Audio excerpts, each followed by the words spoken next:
말씀은 요한복음 5장 9절 후반부입니다. 5장 9절 후반부부터 18절까지의 말씀입니다. 이날은 안식일이니 유대인들이 병 나은 사람에게 이르되 안식일인데 내가 자리를 들고 가는 것이 옳지 아니하니라. 대답하되 나를 낫게 한 그가 자리를 들고 걸어가라 하더라 한데 저희가 묻되 너더러 자리를 들고 걸어가라 한 사람이 누구냐 하되 고침을 받은 사람이 그가 누구신지 알지 못하니 이는 거기 사람이 많으므로 예수께서 이미 피하셨습니다. 그 후에 예수께서 성전에서 그 사람을 만나 이르시되 보라 내가 나았으니 더 심한 것이 생기지 않게 다시는 죄를 범치 말라 하시니 그 사람이 유대인들에게 가서 자기를 고친 이는 예수라 하니라. 그러므로 안식일에 이러한 일을 행하신다 하여 유대인들이 예수를 핍박하게 된지라.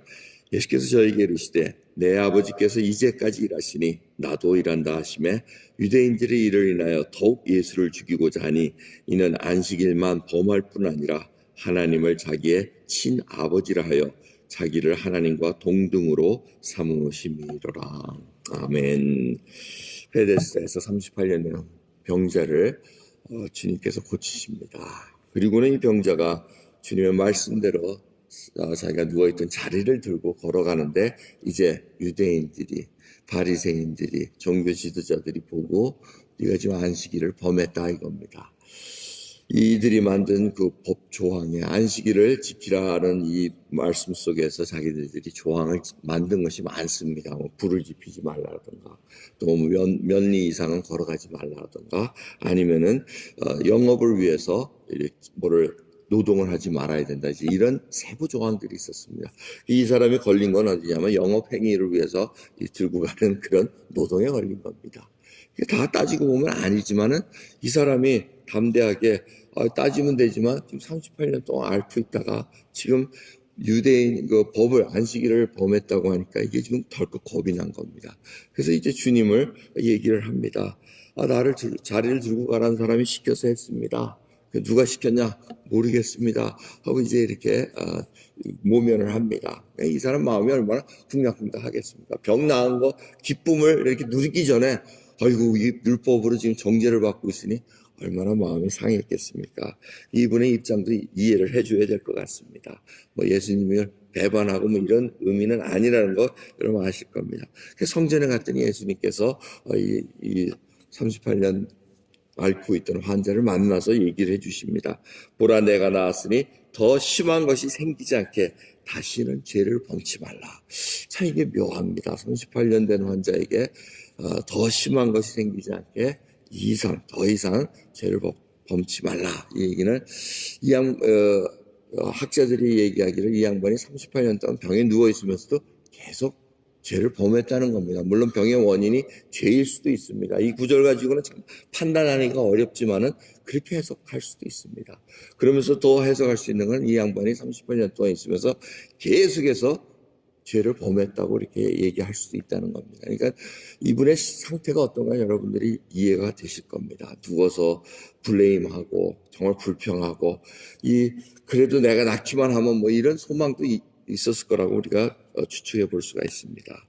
그래서 예수님의 이름을 알아가지고 얘기를 합니다. 자기가 이제 더 이상 이렇게 죄의 올무가 되고 싶지 않다는 그런 의미였겠죠. 그래서 예수가 그랬습니다. 그러니까 이제 유대인들이 예수님이 안식일에 범한 것, 그 다음에 아버지라고 얘기한 거, 하나님을 자기 아버지와 해서 동등함으로 일컫게 하는 것을 지금 빌미를 잡아서 죽이려고 이제 또 계획을 쌉니다. 주님께서 이 얘기하신 것 5장 17절 굉장히 중요한 말씀입니다. 내 아버지께서 이제까지 일하시니 나도 일한다. 자, 이 얘기가 뭡니까? 안식일에 관한 얘기입니다. 안식일하면 우리가 알기로 하나님께서 쉬신다라는 개념입니다. 그런데 주님께서 뭐라고 그러십니까? 내 아버지께서 이제까지 일하시니 안식일에도 일을 하신다는 겁니다. 이게 창조가 끝났다는 것이 아니고 창조를 하셨음에도 불구하고 죄악이 들어와서 지금 그 아름다운 상태를 유지하지 못한다는 겁니다. 그러니까 예수님께서 이 38년 된 환자를 고친 거라든가 손 마른 사람을 안식일에 고친 것이라든가 이런 모든 것들은 지금 죄의 타락으로 말미암아서 하나님께서 창조하셨던 그 풀리한 생명이 그 속에 없다는 것입니다. 그때까지 그것이 이루어질 때까지는 하나님께서 계속해서 일을 하시고 주님도 일을 하신다고 말씀하시는 것입니다. 이 안식일의 진정한 개념은 무엇입니까? 피조물이 창조하신 이 창조주를 보면서 창조하신 이 피조물들을 보면서 하나님이 기뻐하는 겁니다. 창조주를 기뻐하고 정말 하나님의 그 안에서 진정한 안식을 드리는 그것이 진정한 안식일인데 죄악으로 말미암아 그것을 할 수 없고 이제 언제 이루어지냐면 주님이 심판주로 오시고 모든 것을 새롭게 회복할 때 새 예루살렘과 새 성전을 만났을 때 우리가 그렇게 누릴 수 있다는 것을 알려주고 있습니다. 근데 이 말씀이 왜 중요하냐면 이것이 저희에게도 적용되기 때문에 그렇습니다. 저희들에게도 하나님께서 계속해서 일을 하시기에 이 일이라는 것은 구원의 역사입니다. 어떻게 해서든지 한 영혼 한 영혼을 하나님의 백성으로 만들기 위해서 구원시키기 위한 그 일에 저희들이 동참하기 위해서 역사하신다는 것을 우리가 깨달을 수 있습니다. 근데 왜 이 말씀을 이렇게 오펜드 하냐면은 바로 아버지, 내 아버지라고 했는데 내 아버지라는 것이 바로 아버지와 아들 유대인 개념에서는 동등한 겁니다. 똑같습니다. 아버지가 좀 더 높고 아들이 낮고 이런 얘기가 아니고 똑같이 상속을 물려받고 모든 것이 똑같이 대우받는 것이 바로 아버지와 아들의 관계였습니다. 그렇기 때문에 하나님을 내 아버지라고 칭한 것, 감히 어떻게 사람이 하나님을 아버지라고 내 아버지라고 할 수 있냐면서 동등함을 일컬은 것에 대해서 지금 또 신성 모독죄로 이렇게 우울려 썰려는 것을 우리가 볼 수가 있습니다. 여러분이 오늘 이 말씀을 통해서 저희들이 정말 이 38년 된 환자가 나은 것 얼마나 기뻤겠습니까? 그런데 그 기쁨을 유지하기 전에 벌써 율법으로 지금 정죄하고 이런 것들을 통해서 다시 한번 하나님의 영광을 가리는 일들이 일어난다는 것입니다. 그럼 저희들이 그런 일들이 일어날 수가 있습니다. 정말 하나님께서 역사를 베푸시고 우리들에게 은혜를 베푸셨는데 우리가 좀 잘못 해석할 수도 있는 경우가 많습니다. 이게 복음의 변질이 가능하다는 것을 말씀드립니다. 복음은 예수 그리스도가 주축이 돼서 예수 그리스도가 죄인들을 살려주신 그 놀라운 기쁨의 소식임에도 불구하고 다시 올무에 들어가게 하는 그런 일들을 행할 수가 있다는 것입니다. 뭘 해라, 하지 마라, 해라. 이것은 예수 그리스도의 생명이 있는 자가 성령을 쫓아 행할 때마다 자연스럽게 성화의 길을 걸어가는 것임에도 불구하고 사람이 자꾸 뭘 만들어냅니다. 여러분 우리들이 그러지 않습니까? 교회에서 뭐 어떻게 해라, 뭐 해라, 뭐 해라 한데 그게 틀린 얘기는 아닙니다. 틀린 얘기는 아닌데 중요한 건 그것이 정말 예수 그리스도의 그 성령으로 거듭난 백성의 마음이 하나님을 사랑하는 마음 속에서 자원하는 마음으로 나오냐는 겁니다. 그게 두려워서 그걸 어기지 않기 위해서 하는 그런 모습, 율법적인 모습으로 흘러가는 것이 아니라는 것입니다. 그래서 여러분 저희들이 중요한 것은 정말 예수 그리스도께서 하나님 원하시는 그 은혜를 잘 누리면서 정말 그걸 베풀면서 살아가고 있는가.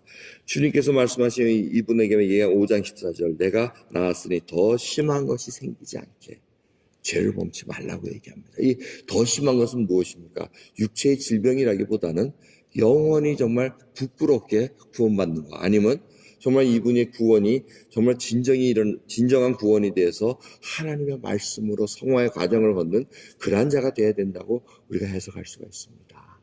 정말 예수 그리스도의 은혜를 받으셨습니까?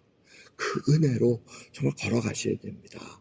더 이상 우리의 영혼이 어디 다른 곳에 얽매임에 받는 것이 아니라 진리가 진정 우리를 자유케 하셨기에 예수 그리스도가 나를 자유케 해주신 그 속에서 이제는 더 이상 어두움과 버타야 짝하야 지낼 수가 없습니다. 거룩함 속에서 진정으로 하나님만 찬양하며 창조주신 하나님의 이 만드신 세상을 바라보며 진정한 기쁨의 찬양이 흘러넘치기 원합니다. 나를 구원해 주신 하나님의 그 은혜가 감사하다는 감사함이 항상 넘치기를 원합니다. 그리하여 오늘 하루가 시작되는 것이 은혜 충만, 성령 충만으로 걸어가는 저와 여러분 되기를 간절히 예수 그리스도의 이름으로 축원합니다. 기도하겠습니다. 하나님 감사합니다. 오늘도 예수 그리스도의 이름으로 걸어갑니다. 주여 베드로와 요한도 성전에서 구걸하는 자에게 가진 것 없는데 내게 있는 것으로 내게 주노니 나사렛 예수 그리스도의 이름으로 걸으라고 말씀했던 것. 정말 저희들이 주님의 얼마나 놀라운 권세를 저희들에게 주셨습니까? 얼마나 많은 은혜를 베풀어 주셨습니까? 정말 예수 그리스도의 이름으로 외치면서 걸어가게 해주시옵소서. 아버지, 저희 속에 혹이라도 정말 죄를 짓고자 하는 그 성향 하나하나가 이제는 거듭난 생명이 절제하는 그 하나님의 영으로 말미암아 절제 열매를 맺을 수 있는 저희들 될 수 있도록 간절히 바라고 원합니다. 주여, 오늘도 주의 그 생명을 받은 자로서 하나님의 은혜를 누리는 자로 붙들어 주시옵소서. 감사드리며 우리 주 예수 그리스도의 이름으로 기도드리옵나이다. 아멘.